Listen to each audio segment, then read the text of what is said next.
무형교회에서 유형교회로 오늘의 묵상입니다. 오늘은 고린도전서 6장 1절에서 11절까지 말씀을 묵상하겠습니다. 성경 말씀을 듣겠습니다. 너희 중에 누가 다른 이와 더불어 다툼이 있는데 구태여 불의한 자들 앞에서 고발하고 성도 앞에서 하지 아니하느냐? 성도가 세상을 판단할 것을 너희가 알지 못하느냐? 세상도 너희에게 판단을 받겠거든 지극히 작은 일 판단하기를 감당하지 못하겠느냐? 우리가 천사를 판단할 것을 너희가 알지 못하느냐? 그러하거든 하물며 세상 일이랴. 그런즉 너희가 세상 사건이 있을 때 교회에서 경히 여김을 받는 자들을 세우느냐? 내가 너희를 부끄럽게 하려 하여 이 말을 하노니 너희 가운데 그 형제간의 일을 판단할 만한 지혜 있는 자가 이같이 하나도 없느냐? 형제가 형제와 더불어 고발할 뿐더러 믿지 아니하는 자들 앞에서 하느냐? 너희가 피차 고발함으로 너희 가운데 이미 뚜렷한 허물이 있나니 차라리 불의를 당하는 것이 낫지 아니하며 차라리 속는 것이 낫지 아니하냐?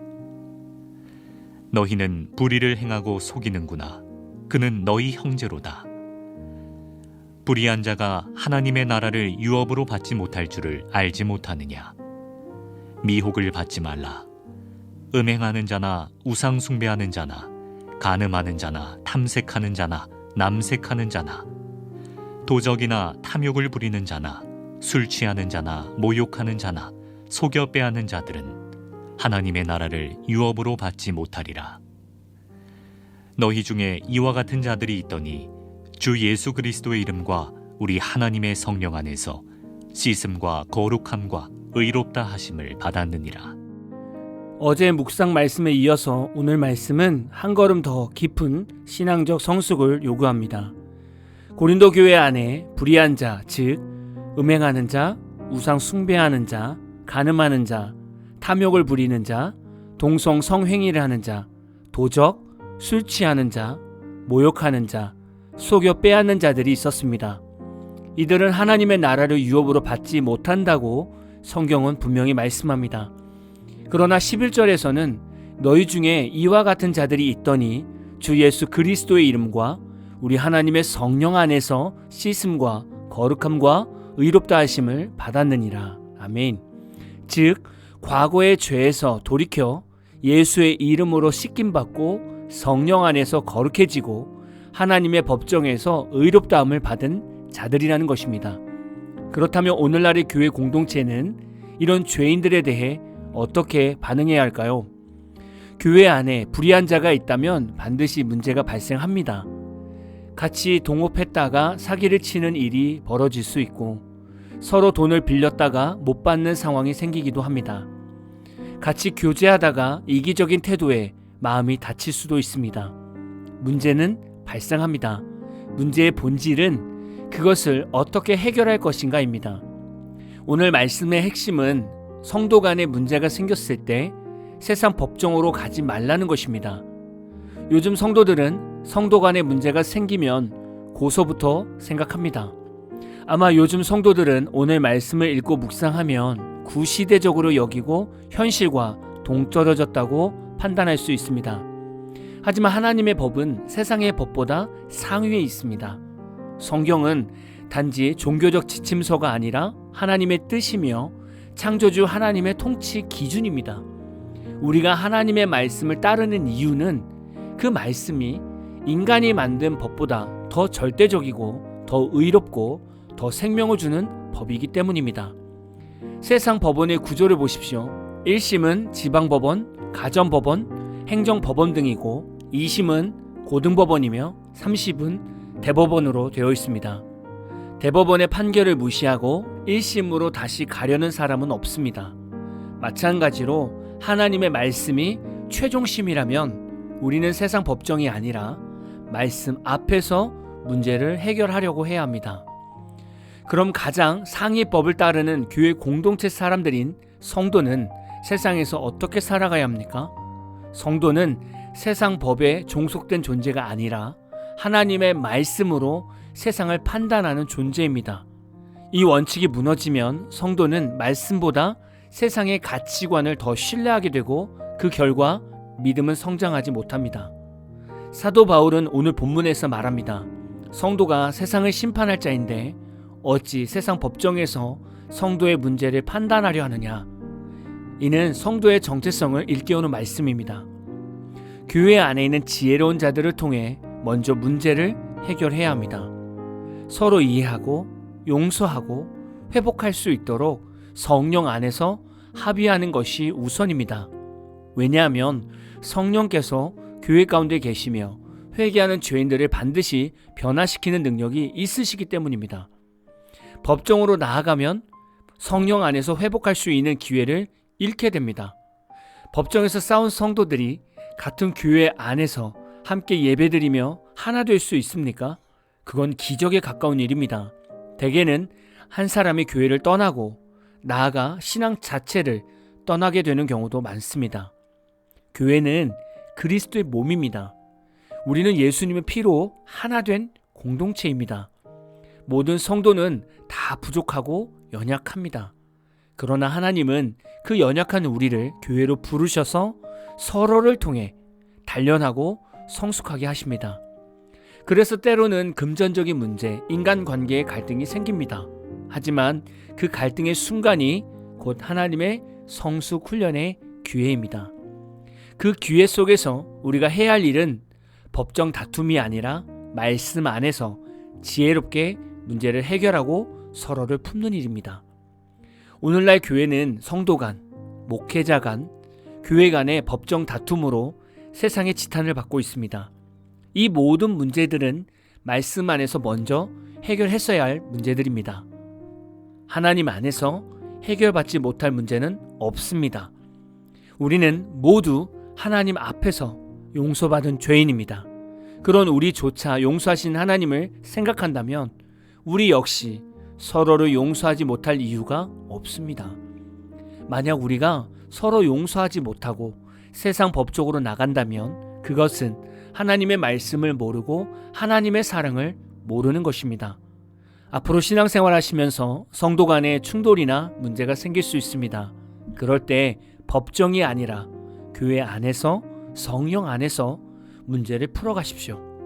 그래서 여러분과 상대방 모두가 믿음 안에서 더 성숙해지시기를 진심으로 축복합니다.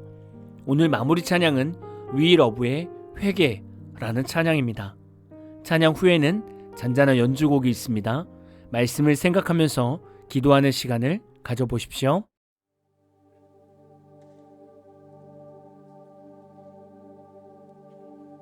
하나님은 우리를 사랑하셔서 찢으신 우리를 붙이는 분.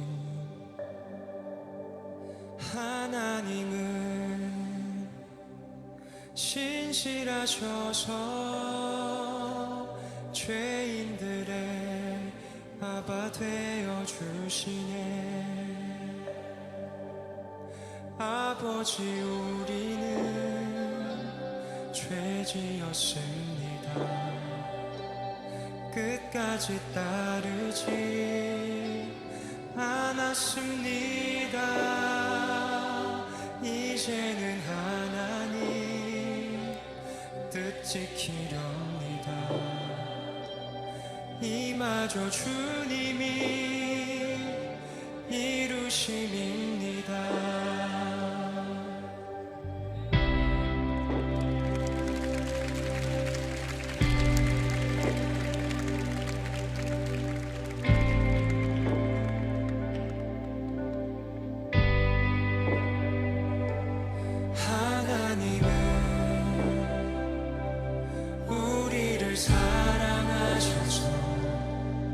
찢으신 우리를 붙이는 분. 하나님은 신실하셔서 죄인들의 아바 되어 주시네. 아버지, 우리는 죄지었습니다.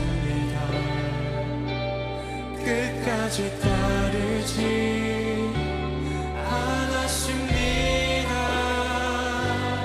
이제는 하나님 뜻 지키렵니다.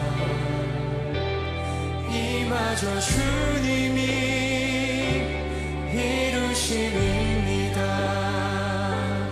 아버지 우리는 죄지었습니다.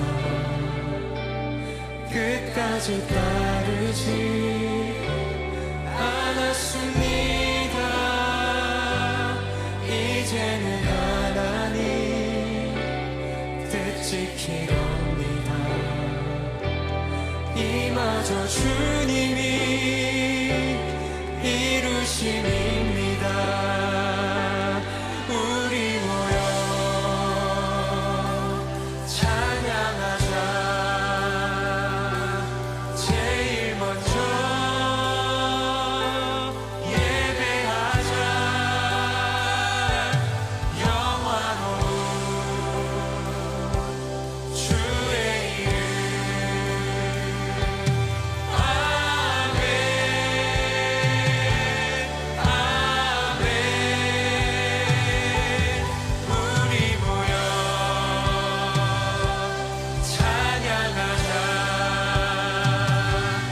제일 먼저 예배하자.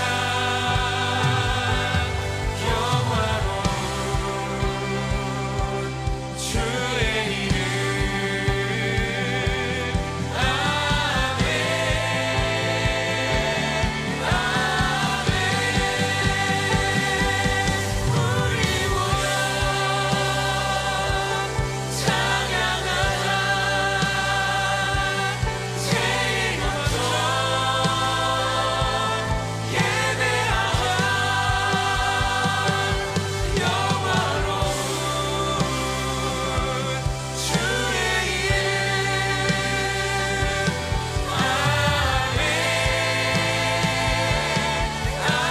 아멘. 우리 모여 찬양하자. 제일 먼저 예배하자. 영화로운 주의 이름. 아멘 아멘. 아버지 우리는 죄지었습니다. 끝까지 따르지 않았습니다. 이젠 하나님 뜻 지키렵니다. 이마저 주님이 이루심입니다.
주님입니다.